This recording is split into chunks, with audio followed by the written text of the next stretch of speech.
Bonjour, alors une petite vidéo vite fait là, aujourd'hui je ne vais pas vous parler de plants de tomates que j'ai à vendre dans ma pépinière. Je vais juste vous montrer vite fait le résultat que j'ai obtenu cette année sur quelques variétés de tomates qui me sont particulièrement chères et que je vais remettre en pleine terre aujourd'hui. Donc dans la foulée je vous ferai une vidéo aussi pour vous montrer comment je procède pour mettre les tomates en pleine terre. J'y mets de l'ortie, je vous expliquerai pourquoi j'y mets de l'ortie. Enfin je vous expliquerai tout ça dans la journée, aujourd'hui ou demain, ça dépendra quel temps il fera. Donc voilà.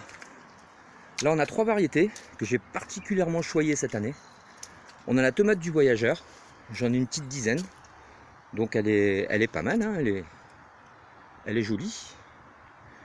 Pourquoi? Parce que l'année prochaine j'ai l'intention de récupérer les graines. Alors pareil, pour récupérer ces graines, il y a quelques précautions à prendre.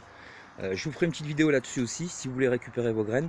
Il faut protéger les fleurs, hein, pour pas qu'il y ait d'hybridation. Il y a peu de chances qu'il y ait d'hybridation, mais il y a quand même 10% de chances que la tomate soit hybridée par une autre tomate.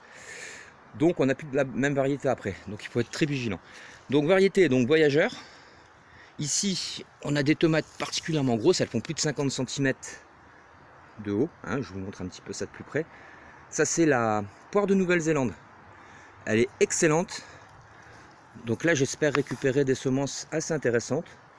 Donc c'est des pieds de tomates qui sont dehors depuis, allez on va dire une petite semaine, sauf quand il pleut fort. Quand il pleut fort je les rentre, de manière à ce que, je fais ça avec tous mes pieds de tomates, hein, de manière à ce qu'ils ne sortent pas d'une serre chauffée pour se retrouver dans votre jardin.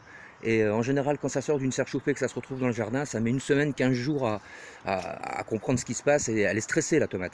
Alors que là les tomates sont déjà habituées au vent, au froid, un petit peu à la pluie. Donc quand vous allez les implanter dans votre terrain, directement vous allez voir au bout de 2-3 jours, boum, elles vont se mettre à pousser, quoi. Vous n'allez pas perdre les 15 jours d'adaptation de la tomate due au stress. Donc, poire de Nouvelle-Zélande, tomate du voyageur, et j'ai deux crimes sausages. Alors la crime sausage, elle est très intéressante pour la culture en pot. C'est une tomate qui, alors j'en ai pas beaucoup cette année, j'en aurai plus l'année prochaine, qui ne dépasse pas les 80 cm de haut, qui est buissonnante, qui fait des petites tomates un peu plus grosses que des tomates cerises en forme de poire, et qui est très intéressante pour faire les sauces tomates, hein, c'est d'où son nom crime sausage. Donc j'en ai une ici, alors je vois qu'elle est déjà en train de faire des fleurs, c'est une tomate qui est très précoce apparemment, et j'en ai une autre ici, qui est en train de faire des fleurs également. Voilà, donc cet après-midi ou demain, je vais mettre ça en terre, ça et d'autres tomates.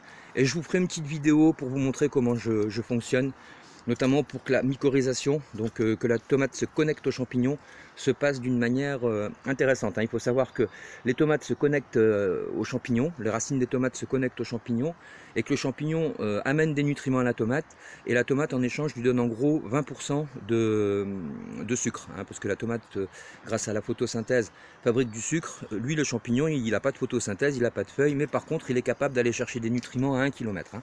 Donc des tomates qui sont mycorhizées, et ça je vous montrerai aussi en fin de saison quand j'arracherai une racine pour regarder.